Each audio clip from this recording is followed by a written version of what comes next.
Unstoppable souls സായയാണ് പുതിയൊരു വീഡിയോയിലേക്ക് സ്വാഗതം. ആരും അറിയാതെ എത്രമാത്രം യുദ്ധങ്ങളാണ് നമ്മളൊക്കെ മനസ്സിൽ കൊണ്ട് നടക്കുന്നത് അല്ലേ? ഒരു നിസ്സാരമായ കാര്യത്തെക്കുറിച്ച് ചിന്തിച്ച് ഇല്ലാണ്ടായി പോയിട്ടില്ലേ? ചില സമയത്ത് ആ ചിന്തകൾ നമ്മുടെ അടിവയറ്റിൽ നിന്നൊരു ആധിയായിട്ട് കയറി വന്ന് നമ്മുടെ ശ്വാസം വരെ പിടിച്ചു നിർത്തുന്ന അവസ്ഥ ഉണ്ടായിട്ടില്ലേ? എങ്കിൽ അതിനെയാണ് നമ്മൾ ആങ്സൈറ്റി അല്ലെങ്കിൽ ഉത്കണ്ഠ എന്ന് പറയുന്നത്. ഈ ആങ്സൈറ്റി എന്ന് പറയുന്ന സംഭവമില്ലേ, വെറും ഒരു ടെൻഷനോ അല്ലെങ്കിൽ വെറും ഒരു സ്ട്രെസ്സോ ഒന്നുമല്ല കേട്ടോ. അതിലൊന്നും ഒതുങ്ങി നിൽക്കുന്ന ഒരു സംഭവമല്ല ഈ ആങ്സൈറ്റി അല്ലെങ്കിൽ ആങ്സൈറ്റി അറ്റാക്സ് എന്നൊക്കെ പറയുന്ന ഒരു സംഭവം. ലോകത്ത് ലക്ഷക്കണക്കിന് ആളുകൾ ഫേസ് ചെയ്യുന്ന ഒരു പ്രശ്നമാണ് ആങ്സൈറ്റി ഡിസോർഡർ. അതിന് പ്രത്യേകിച്ച് പ്രായപരിധിയോ കാര്യങ്ങളോ ഒന്നുമില്ല. നമുക്ക് ആങ്സൈറ്റിയുടെ ബേസിക് ആയിട്ടുള്ള കുറച്ച് സിംറ്റംസ് നോക്കാം. ഒന്നാമത്തെ കാര്യം, റെസ്റ്റ്ലെസ് ആയിട്ടിരിക്കുക. ഭയങ്കര റെസ്റ്റ്ലെസ് ആയിട്ടിരിക്കുക എന്ന് പറയുമ്പോൾ നമുക്ക് വിശ്രമിക്കാൻ കഴിയാത്തൊരവസ്ഥ, കൈകാലുകൾ എവിടെയെങ്കിലും ഒരിടത്ത് അടക്കി വെക്കാൻ കഴിയാത്തൊരവസ്ഥ, അല്ലെങ്കിൽ എന്തെങ്കിലും ഒന്നിൽ ശ്രദ്ധ കേന്ദ്രീകരിക്കാൻ കഴിയാത്ത ഒരവസ്ഥ, റെസ്റ്റ് ചെയ്യാൻ പറ്റാത്ത ഒരവസ്ഥ. രണ്ടാമത്തേത്, നമ്മൾ പോലും അറിയാതെ വേറെ എന്തിലൊക്കെയോ ചിന്തകൾ ഓവർ തിങ്ക് ചെയ്ത് എന്തെങ്കിലും ഒരു പോയിന്റിലേക്ക് ദൃഷ്ടി പതിപ്പിച്ച് ഇങ്ങനെ ഒരു, നമ്മുടെയൊക്കെ ഭാഷയിൽ പറഞ്ഞ അന്തം വിട്ട് ഇങ്ങനെ ഇരിക്കുക. അടുത്തത്, നാളെ എന്ത് സംഭവിക്കുമെന്ന അൺകൺട്രോളബിൾ ആയിട്ടുള്ള ഭയമാണ്. എന്ത് സംഭവിക്കും, നാളെ വളരെ നിസ്സാരമായൊരു കാര്യം നമുക്ക് നാളെ ചെയ്ത് തീർക്കാനുണ്ടായിരിക്കും, പക്ഷെ അതിനെക്കുറിച്ച് ഇന്ന് തന്നെ ആലോചിച്ച് ഉറക്കം നഷ്ടപ്പെടുന്ന ഒരവസ്ഥ. അതേപോലെ വെറുതെ ഇരിക്കുമ്പോൾ ശ്വാസഗതി ഇങ്ങനെ ഇൻക്രീസ് ആവുക, അതായത് നമ്മൾ പ്രത്യേകിച്ച് ഒരു ഫിസിക്കൽ ആക്ടിവിറ്റിയും ചെയ്യാതെ ഇരുന്നിട്ട് തന്നെ കിതയ്ക്കുന്ന ഒരവസ്ഥ, നമ്മുടെ ശ്വാസഗതി ഇൻക്രീസ് ആവുന്ന ഒരു സിറ്റുവേഷൻ. അതുപോലെ തന്നെ നമ്മുടെ നെഞ്ചിൽ താങ്ങാനാവാത്ത ഭാരം ഫീൽ ചെയ്യുക, നഖം കടിക്കുക, പലപ്പോഴും അമിതമായിട്ട് വേർക്കുക. അത് നമ്മുടെ കൈവെള്ളയിലൊക്കെയുള്ള വേർപ്പായിരിക്കും ആങ്ഷ്യസ് ആയിട്ടുള്ള ആളുകൾക്ക് കൂടുതലായിട്ടും ഉണ്ടായിരിക്കുക. ഈ പറഞ്ഞതൊക്കെ ചെറിയ ചില അല്ലെങ്കിൽ വളരെ കുറച്ച് സിംറ്റംസ് ആണ് കേട്ടോ. ഇത് ആക്ച്വലി ഇതിൻ്റെ ഒരു പ്രത്യേകത എന്താണെന്നറിയോ, ഇതൊരു മെൻ്റൽ ഹെൽത്ത് പ്രശ്നമായിരിക്കെ ഇത് ഏറ്റവും കൂടുതൽ നമ്മളെ ബുദ്ധിമുട്ടിക്കുന്നത് ഫിസിക്കലിയും കൂടി ആയിരിക്കും. ഇത് നമ്മുടെ ഫിസിക്കൽ ഹെൽത്തിനെ കൂടി വളരെയധികം വേഴ്സായിട്ട് ബാധിക്കാനുള്ള സാധ്യതയുണ്ട്. നമ്മുടെ ശരീരത്തിൻ്റെ മേൽ നമുക്കുള്ള കൺട്രോളിനെ പോലും ഈ ഒരു സംഗതി ഇല്ലാതാക്കും എന്നുള്ളതാണ്. ഈ ആങ്സൈറ്റി ഡിസോർഡർ എന്ന് പറയുന്നത് ഓരോ മനുഷ്യർക്കും വ്യത്യസ്തമായ എക്സ്പീരിയൻസ് ആയിരിക്കും. എല്ലാവർക്കും ഒരുപോലെ ആയിക്കൊള്ളണമെന്നില്ല അതിൻ്റെ സിംറ്റംസ് വരുന്നത്. അതുകൊണ്ട് തന്നെ നമുക്കൊരാളെ നോക്കി ജഡ്ജ് ചെയ്യാനോ എനിക്കും ഈ പ്രശ്നമുണ്ട്, ഞാനും ഇത് തരണം ചെയ്തതാണ് എന്ന് പറഞ്ഞ് നിസ്സാരവൽക്കരിക്കാനോ കഴിയില്ല. ഇനി ആങ്സൈറ്റി എന്നത് കുറച്ചുകൂടി മനസ്സിലാവുന്ന ഭാഷയിൽ പറഞ്ഞുതരാം, അല്ലെങ്കിൽ നമുക്ക് ഡിസ്കസ് ചെയ്യാം. ഓക്കെ, ഇപ്പോൾ സപ്പോസ് എൻ്റെ കയ്യിൽ ഒരു ഗ്ലാസ് ഉണ്ടെന്ന് വിചാരിക്കാം. അതൊരു കുപ്പി ഗ്ലാസ് ആണ്. ഓക്കെ, അപ്പോൾ അത് എൻ്റെ കയ്യിൽ നിന്ന് അറിയാതെ തെറിച്ച് താഴെ വീഴുന്നു. അപ്പോൾ എന്ത് സംഭവിക്കും? സ്വാഭാവികമായിട്ടും എൻ്റെ ഉള്ളിലൊരു പെട്ടെന്നൊരു വെപ്രാളം വരും.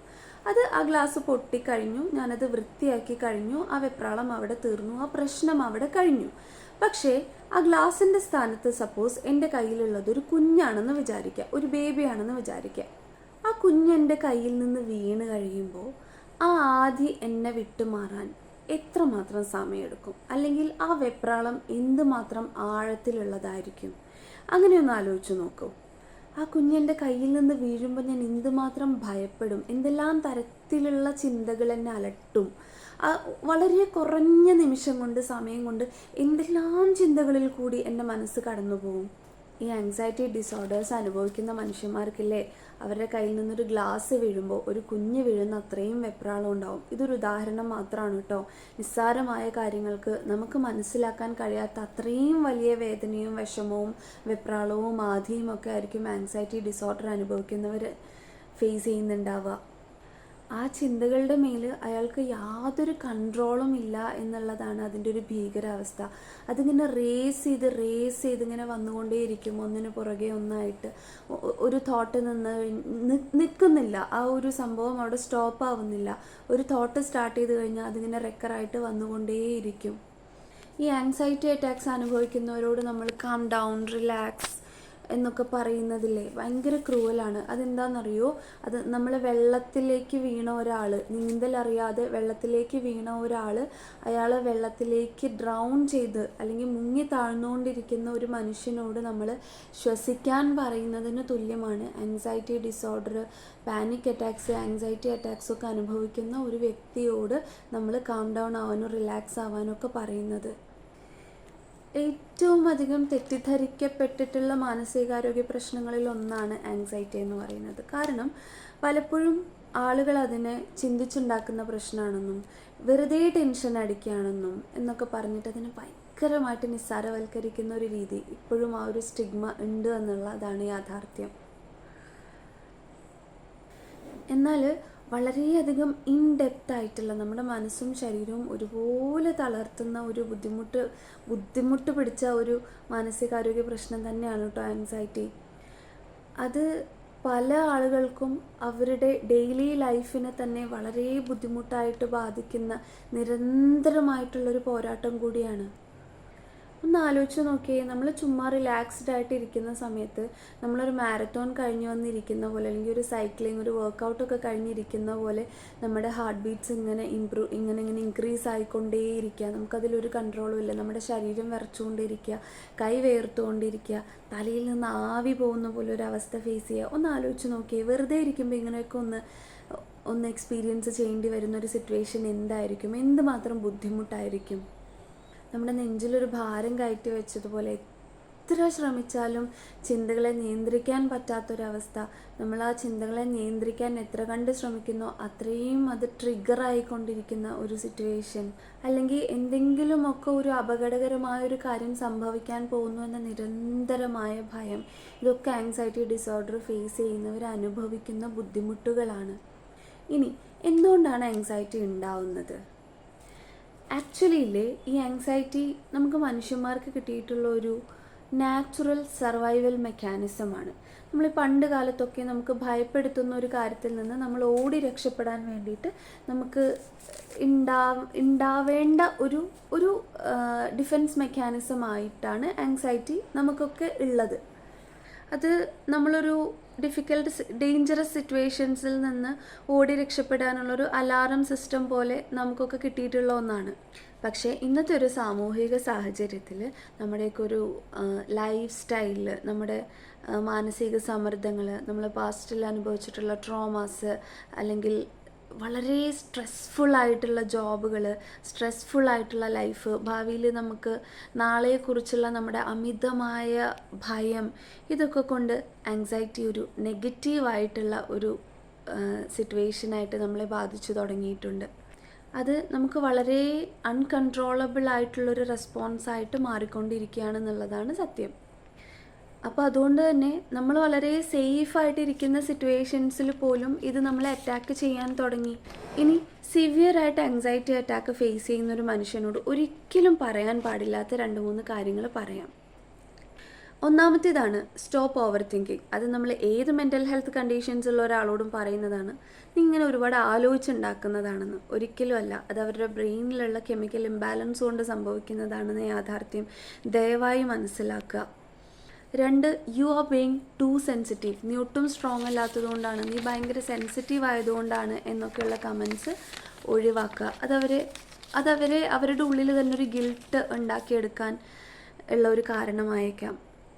3, it's all in your head. ശരിക്കും ഇങ്ങനൊരു പ്രശ്നമില്ല, നീ ഉണ്ടാക്കുന്നതാണ്, നിൻ്റെ തലയ്ക്കകത്തുള്ള പ്രശ്നങ്ങളാണ് എന്നൊക്കെ പറഞ്ഞ് ഇതിനെ നിസ്സാരവൽക്കരിക്കുന്നതും ആങ്സൈറ്റി അറ്റാക്സ് അനുഭവിക്കുന്നവരെ വളരെയധികം വേദനിപ്പിക്കുന്ന ഒരു കാര്യമാണ്. ഇനി ആങ്സൈറ്റി അറ്റാക്സ് വരുമ്പം അതിനെ മാനേജ് ചെയ്യാനായിട്ട് നമുക്ക് ചെയ്യാവുന്ന കുറച്ച് ടിപ്സ് പറഞ്ഞു തരാം. ഓക്കെ, ആദ്യത്തേത് മെഡിറ്റേഷനാണ്. ദിവസവും കുറഞ്ഞത് 3 മിനിറ്റെങ്കിലും മെഡിറ്റേറ്റ് ചെയ്യാൻ ട്രൈ ചെയ്യുക. സ്റ്റാർട്ടിങ്ങിൽ തന്നെ 3 മിനിറ്റ് മെഡിറ്റേറ്റ് ചെയ്യുക എന്ന് പറഞ്ഞാൽ I know it will be very difficult. പക്ഷേ അതൊരു 30 സെക്കൻഡ് തൊട്ട് നമുക്ക് തുടങ്ങാം. ഒരു 30 സെക്കൻഡ് നമ്മൾ സ്റ്റില്ലായിട്ടിരിക്കാനോ മൈൻഡ്ഫുള്ളായിട്ടിരിക്കാനോ ഒക്കെ ശ്രമിക്കാം. ഇനി അത് നിങ്ങൾക്ക് ബുദ്ധിമുട്ടാവുന്നുണ്ടെങ്കിൽ ഗൈഡഡ് മെഡിറ്റേഷൻസ് ട്രൈ ചെയ്യാവുന്നതാണ്. രണ്ടാമത്തേത് ഡീപ്പ് ബ്രീത്തിങ് ആണ്. നല്ല ആങ്സൈറ്റി അറ്റാക്സ് ഉള്ള സമയത്ത് വളരെ ഡീപ്പായിട്ട് ശ്വാസം എടുക്കാൻ ശ്രമിക്കുക. അതിൽ കോൺസെൻട്രേറ്റ് ചെയ്യാനായിട്ട് ശ്രമിക്കുക. അടുത്തത് ഫിസിക്കൽ മൂവ്മെൻ്റ് ആണ്. വർക്കൗട്ട്സും ജിമ്മും ഒക്കെ തന്നെ വേണമെന്നൊന്നും ഇല്ല കേട്ടോ. നമ്മുടെ ചെറിയൊരു നേച്ചർ വാക്കോ ഒരു ഡാൻസിങ്ങോ നമുക്ക് വീട്ടിൽ തന്നെ നിന്ന് ചെയ്യാവുന്ന ചെറിയ എന്തെങ്കിലുമൊക്കെ ഫിസിക്കൽ മൂവ്മെൻറ്റ്സും നിങ്ങളെ ഇതിന് ഹെൽപ്പ് ചെയ്യും. ഇനിയുള്ളത് ഗ്രൗണ്ടിങ് ടെക്നിക്സ് ആണ്. ഗ്രൗണ്ടിങ് ടെക്നിക്സ് ആക്ച്വലി വളരെ എഫക്റ്റീവായിട്ട് വർക്ക് ചെയ്യുന്ന ഒരു കാര്യമാണ്. അതെന്താണെന്ന് വെച്ചാൽ നമ്മൾ ആങ്സൈറ്റി അറ്റാക്ക് ഫേസ് ചെയ്തുകൊണ്ടിരിക്കുന്ന സമയത്ത് നമുക്ക് ചുറ്റുമുള്ള 4-5 വസ്തുക്കളെ ഒന്ന് ഫോക്കസ് ചെയ്യുക. ഇപ്പം എൻ്റെ അടുത്തുള്ളത് പില്ലോസാണ്, കുഷ്യൻസാണ്, സോഫയുണ്ട്, ഫാനുണ്ട്, ഒരു ചെറിയ സൈക്കിളുണ്ട്. സോ ഞാൻ അതിനെക്കുറിച്ച് ആ സാധനങ്ങളിലേക്ക് എൻ്റെ ശ്രദ്ധ കേന്ദ്രീകരിക്കുക. പറ്റുമെങ്കിൽ അതിനെ ജസ്റ്റ് ഒന്ന് ടച്ച് ചെയ്യുക. അതിൻ്റെ കളർ എന്താണ്, അതിൻ്റെ രൂപം എന്താണ്, അതിനെക്കുറിച്ച് ചിന്തിക്കാൻ ശ്രമിക്കുക. നമ്മൾ ഇതുവഴി ആക്ച്വലി ചെയ്യുന്നത് ആങ്ഷ്യസ് ആയിട്ടുള്ള നമ്മുടെ മൈൻഡിനെ ഡൈവേർട്ട് ചെയ്ത് കൊണ്ടുപോകുക എന്നുള്ളതാണ്. ഇനി പറയാനുള്ളതും വളരെ ഇമ്പോർട്ടൻ്റ് ആയിട്ടുള്ളൊരു കാര്യമാണ് ജേർണലിംഗ് ആണ്. നിങ്ങൾക്ക് എഴുതി ശീലമുള്ളവരാണെങ്കിലും അല്ലെങ്കിലും ഇതൊന്ന് ട്രൈ ചെയ്ത് നോക്കുക. ജേർണലിംഗ് ചെയ്യാൻ നിങ്ങളുടെ ഫീലിങ്സിനെ, നിങ്ങളുടെ ആധികളെയൊക്കെ എഴുതിയെടുത്തിട്ട് അതിന് പറ്റുമെങ്കിൽ നിങ്ങൾക്കത് സൂക്ഷിച്ച് വയ്ക്കാം. അതല്ല ആ തോട്ട്സൊക്കെ അത്രയും നെഗറ്റീവ് ആണെങ്കിൽ അത് കീറിക്കളയുന്നതായിരിക്കും ബെറ്റർ. അത് നമുക്ക് നമ്മുടെ ഫീലിങ്സിനെ വെന്റിലേറ്റ് ചെയ്ത് പുറത്ത് കളയാനുള്ള ഒരു മെത്തേഡായിട്ട് യൂസ് ചെയ്യാം. ഇനി ഏറ്റവും അവസാനമായിട്ടും ഏറ്റവും ഇമ്പോർട്ടൻ്റ് ആയിട്ടും പറയാനുള്ള ടിപ്പ് എന്താണെന്നറിയോ? Seek support.